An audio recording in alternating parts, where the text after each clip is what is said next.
বাংলাদেশ জাতীয়তাবাদী দলের যিনি প্রতিষ্ঠাতা দীর্ঘ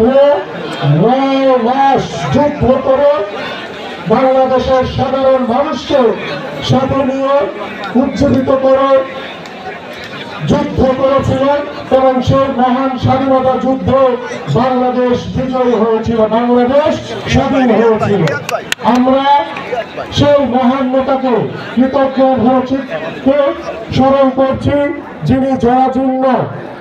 যুদ্ধ বিধ্বস্ত একটি বাংলাদেশকে সমৃদ্ধশালী বাংলাদেশে পরিণত করার জন্য, যিনি বাংলাদেশে বহুদলীয় গণতন্ত্রের প্রবর্তনের মাধ্যমে আধুনিক বাংলাদেশ হিসেবে বাংলাদেশকে প্রতিষ্ঠিত করেছিলেন,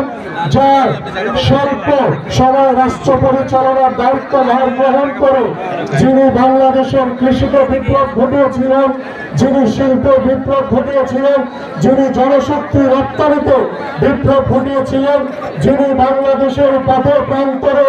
বাংলাদেশের প্রতিটি গ্রামে গঞ্জে ঘুরে বেরিয়েছেন বাংলাদেশের মানুষের কল্যাণের জন্য, বাংলাদেশের মানুষের উন্নয়নের জন্য, বাংলাদেশের রাজনীতিকে তিনি উন্মুক্ত করেছিলেন এদেশের সাধারণ মানুষকে সাথে নিয়ে। আমরা সেই মহান নেতার রূহের মাগফিরাত কামনা করছি এবং আমরা আমাদের বাংলাদেশ জাতীয়তাবাদী দলের প্রতিষ্ঠাতা শহীদ রাষ্ট্রপতি জিয়াউর রহমানকে কৃতজ্ঞ চিত্তে আমরা স্মরণ করছি।